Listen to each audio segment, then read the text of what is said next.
how I've mentioned, of course, we talked about, somebody asked me a question about with this pandemic, are there more missing persons cases? And just not sure, but I did mention suicide. And this is an article, Suicide Epidemic. And I just wanted to read you this paragraph, and this illustrates what I've been trying to say about how the suicide rate in the United States has been going up since I was born in 1970. Between 1999 and 2017, the age-adjusted suicide rate in the U.S. climbed 33%. From 10.5 to 14 deaths per 100,000 people. So in 1999, there were 10.5 suicides per 100,000 people.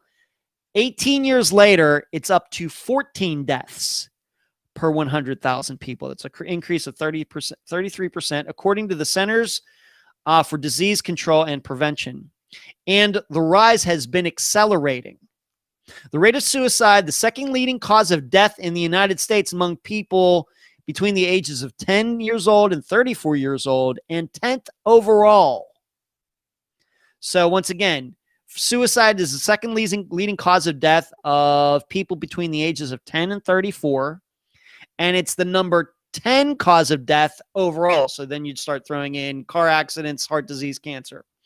It rose by an average of 1% per year between 1999 and 2006, after which it rose at double that pace. And although males in every age group are far more likely to take their own lives than girls and women are, females are slowly closing the gap. You've heard me mention this before. In fact, I've been talking about this on Unfound since the first year of the program. The reason it's come up is because we're looking, usually, I think generally we associate disappearances with violent crime. Why? Because we think a lot of them are murders. Makes total sense. All right. The problem is that the violent crime rate in the United States has been decreasingly going down. Once again, to use my age, 1970, as a marker, since 1970, the violent crime rate in the United States has gone down. There's a lot of reasons for that I'm not going to get into. The problem is that disappearances have not gone down.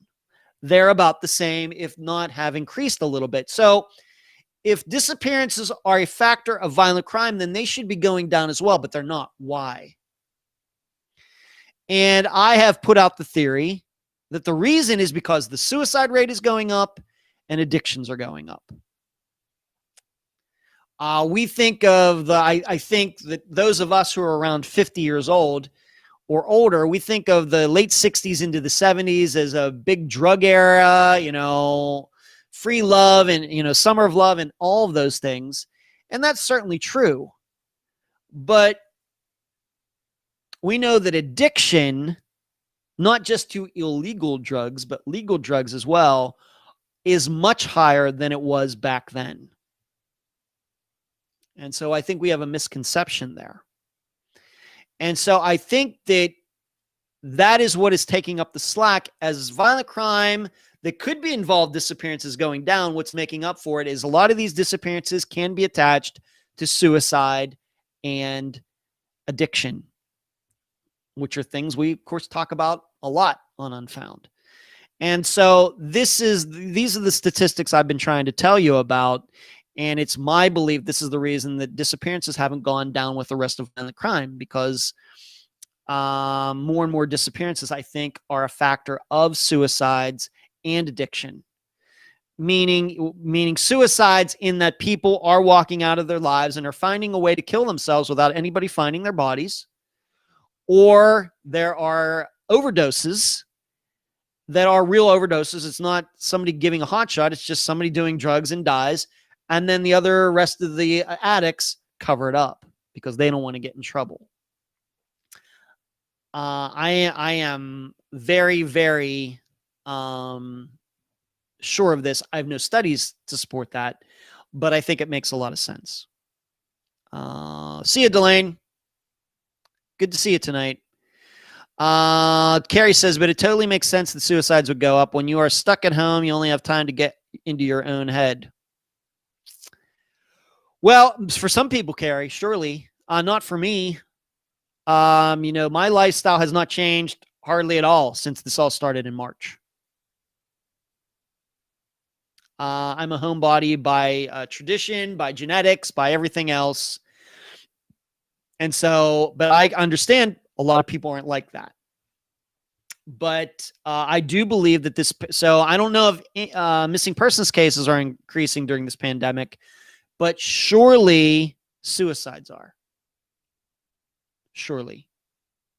So I just wanted to read that to you because we do talk about suicide so much on the program and how our culture, at least in the United States, has changed regarding that over the last 50 years.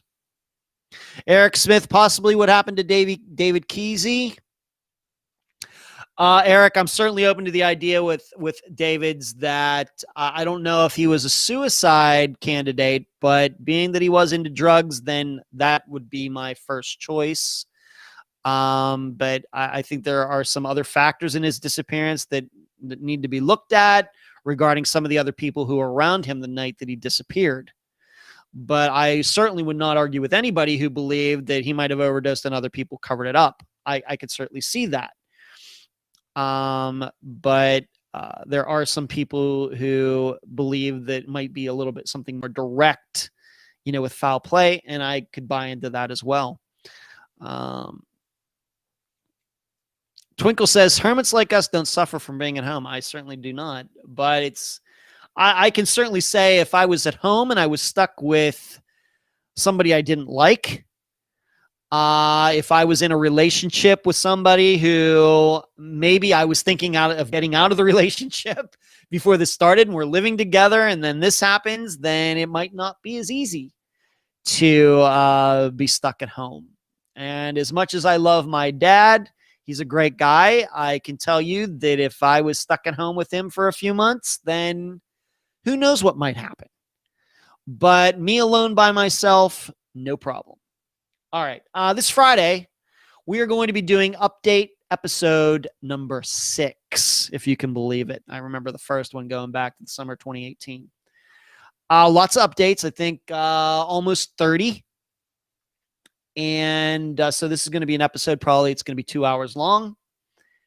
And some of the probably updates, many of you who watch this program every week know what they're going to be. For example, Chris Turner, for example, Esther Westenbarger, for example, Christopher Hyde, but then probably are going to be some that are a surprise. But the reason I do these update episodes is because a lot of people don't watch this show. They should, but they don't, and that's fine.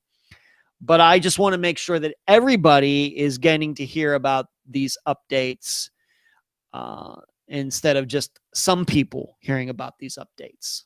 So that's why I do the update episodes. And as I always say, that is not to infer that Unfound has anything to do with any of the updates. I'm just reporting the news. That's all I'm doing. So that's going to be this Friday, the 6th update episode. I do every 4 months. After this Friday, the next one will be at the end of this year, the last Friday of December. And then next Friday will be the first episode, the 4th year anniversary episode, replaying the disappearance of Suzanne Lau. And somewhere in there, I'm going to do an in memoriam for Andrea Bowman. That's what you can look forward to. So I'm done. Intro, great disc golf weekend. Played the best I've ever played in my life on Sunday. Disc golf on CBS tomorrow night, Friday night, Saturday night, 7 p.m. Eastern. Jennifer Casper Ross poll, Tom Brown. Also talked about Missy Beavers, talked about Chris Turner, Sydney Sutherland, Suzanne Morphew, map videos, Unfound Roundtable, Jacob Paddock Weeks, Vanessa Oren and the misunderstanding of what Tinker said, Richard Petron and Daniel Imbo. Talked to you a little bit about suicide epidemic in the United States, took a bunch of questions, and told you what Friday's episode is going to be, an update episode. I'm done. Longest live show ever, I think. And your Cole's notes recapping. Love it. Love it longer. Interviews too. Well, thank you, Karen. That's very kind. Thank you. Have a great night. Everybody stay safe out there. Keep your head on a swivel, and you'll hear me Friday. Good night.